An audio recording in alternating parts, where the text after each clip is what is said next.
Hey you! Today I'm going to do a follow-up for my video on 10 things I love about being a freelance illustrator. Only now I'm gonna talk about the things I really dislike about it. If you're discouraged easily, definitely don't take them too hard. I just thought it would be fun. And I think it's important to be transparent about my experiences, because sometimes I do get frustrated, like any other person with any other job. Okay, enjoy. And these are in no particular order. Number 1, art is not my hobby anymore. That sucks. It really does. Like, there's no other way of saying this. I started drawing when I was about 16, and it was such a therapeutic thing for me. I really needed to create. But when you start taking something that was a hobby and try to capitalize on that, try to monetize that, you definitely push this thing into another section in your brain, because suddenly you worry about making enough money and getting the job done, and it's not therapeutic anymore whatsoever. And I still love drawing, like, don't get me wrong, I love drawing and painting and everything that has to do with art, but it's not the kind of thing that I do when at the end of my stressful workday I want to unwind. I really don't sit down and draw even more, because it's just not relaxing for me anymore in the way that it used to be. And I didn't realize that when I was going into this as a job. I really thought I could do both. And I personally can't. There might be people out there who can. I can't. I had to find other hobbies that did the same thing for me that art did, as a creative outlet, and let my job be my job, and that's that. Number 2 is not having immediate colleagues or a community of coworkers. By that I mean I don't go to work and share an office with other artists. And I realize that this is purely my choice. There are definitely co-working spaces where that is possible, or I could work at an actual company, but I chose to be a freelancer, and so I chose to be lonely at times.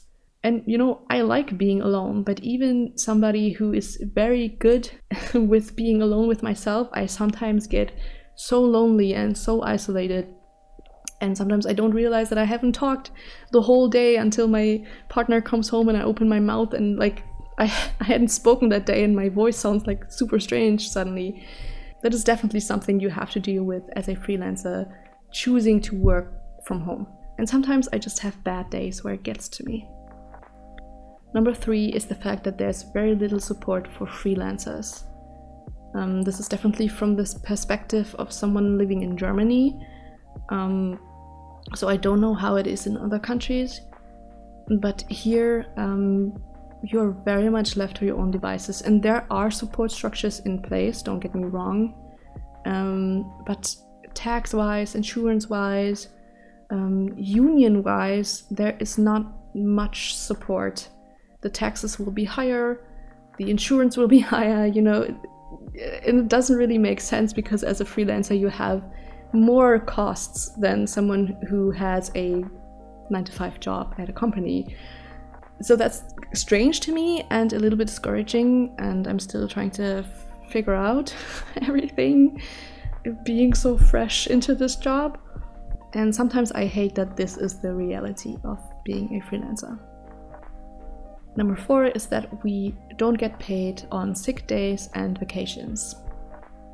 When you're working a regular job, you get sick, you go to the doctor, you get like a notice, you lay down and you can stay in bed for like 3 days and you won't lose any money. Unless you get like seriously sick and have to be out for like a couple months. But if you just have a cold, you are absolutely able to stay at home and sleep it out. As a freelancer, I think twice if I'm gonna do that. How bad is the cold? Is it bad enough that I need to lay down? Or can I just push through it and get this job done so that I can earn more money and meet the deadline? You know, I hate that I think about these things. I wish I would be able to be like, okay, I'm sick, I'm gonna lie down, and there's no repercussions, but there are. And that's something that is both a mindset thing of me having to respect that when you're ill, and when you want to go on vacation and need a break, you're perfectly allowed to do that. But also just financially, it's something that you have to think about sometimes, and that it sucks. It sucks. Number 5 is that there are very little resources. And by that I mean resources for learning how to do this. When I applied for a freelancer status, which in Germany you have to basically write the financial department, hey, I'm gonna do this freelancer thing now.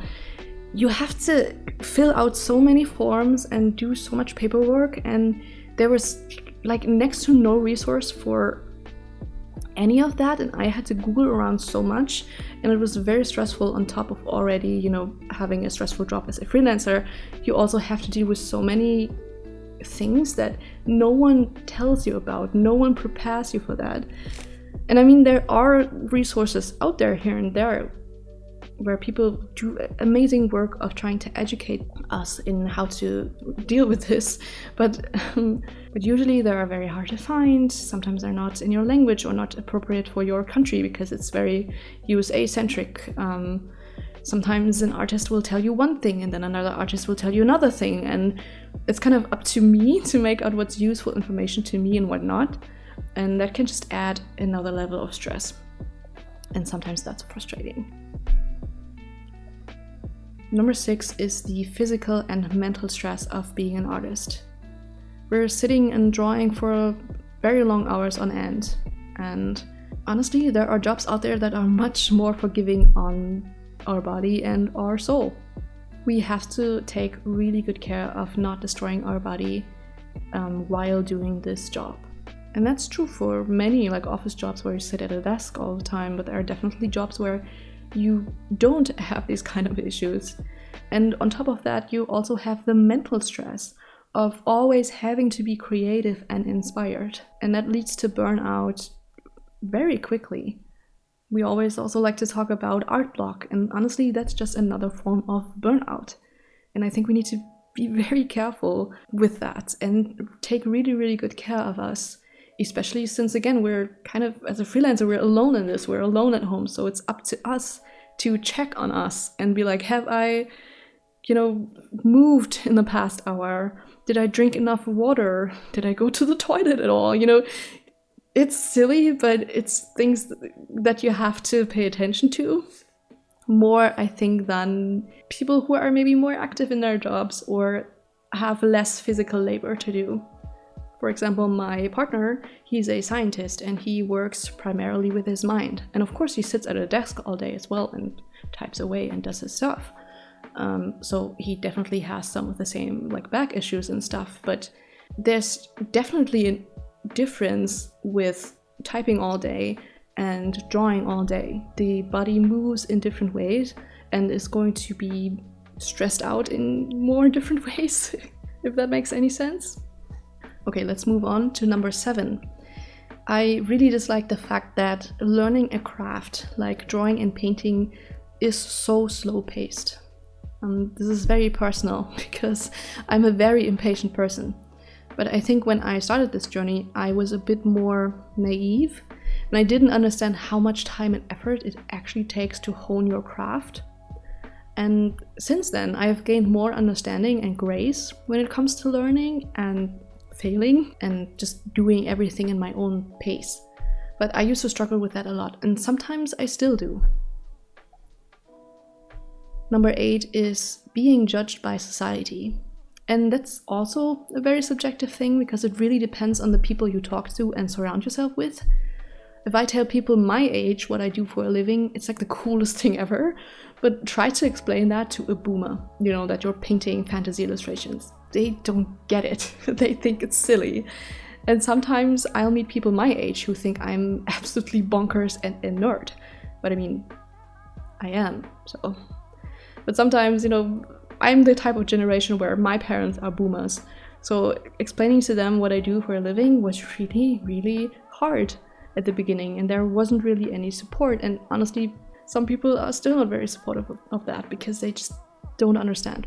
And it's okay, they don't need to understand, but it sucks that you have to explain yourself sometimes and you're being judged for being a freelancer, because some people will think that you're just like, your head is always in the clouds and you're lazy and stuff, and that's like not at all what artists are. Artists are like the most hardworking and determined people that I know. So there's definitely a disparity in how society views artists and how we actually are, and okay, number 9, the insecurity and instability of this job. You never know what's around the corner, and I don't know, will I find jobs next month or not? How much do they pay? And there's definitely things you can do to create more security for yourself, like putting aside money for rough times. But especially as a beginner freelancer, you might not be able to do that because you earn so little. And when like your PC dies and you instantly need a lot of cash to buy a new one to continue working, things get tricky and scary. And I've been there, and it sucks. And finally, number 10, and this is a bit of my personal pet peeve, so bear with me here, but it's grind mentality. And this has nothing to do with the job itself, to be honest, but some people inside the art community really glorified grind mentality. And when you're not also doing that, you end up feeling like a slack, even though you're just respecting the fact that your body and mind need rest, and working normal hours, or sometimes even less, is absolutely acceptable. It doesn't make you lazy. But some people will tell you that you are, and that you're not cut out for the job if you're not willing to sacrifice everything. And that's such bullshit. And I think it's especially younger, more impressionable artists who just enter the industry or are interested in entering it that are kind of the victims of people pushing this mindset on them. When I went to university, for the very brief time that I did, my concept art teacher would tell us on our first day stuff like, don't expect or try to make friends during your education here, because you'll work so much that it's impossible to.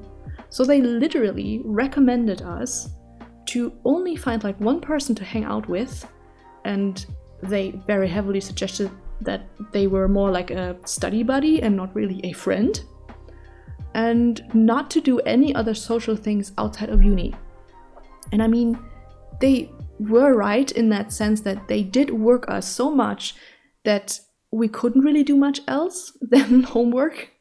But like, I'm sorry to say this, I mean, those professors at unis were honestly lovely and nice people, and they really helped me out when I was struggling mentally. But that mindset they were trying to instill in us is so toxic, and it's tiring to having to navigate around that constantly.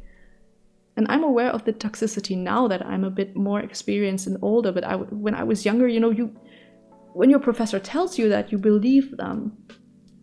And that's just wrong, honestly, in my opinion. And by the way, I think it's absolutely perfectly okay for you to adapt the grind mentality if you want that for yourself, but to push that on other people, especially those who don't know any better, I think that's very harmful and toxic. Okay, so these are 10 things I hate about being a freelance illustrator, but I love my job. In fact, I made a whole video about things that I love about being an illustrator as well, and I really think you should check it out. Because even though I get frustrated sometimes, the good things will always outweigh the bad. At least for me. I never seriously felt the urge to quit doing this, because I'm so freaking passionate about being an artist.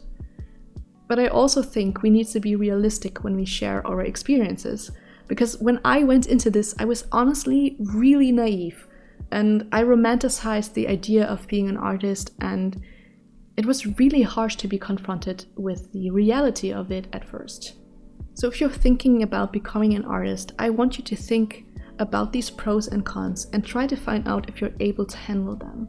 But I'd never, ever, ever discourage anyone from trying. I just don't want you to quit your job and jump into this without your blinders on. Wait, with your blinders on, not without your blinders on. Wait, what am I saying? Don't quit your job without knowing what you're getting into, is what I'm saying. Oh my god. If that makes any sense at all.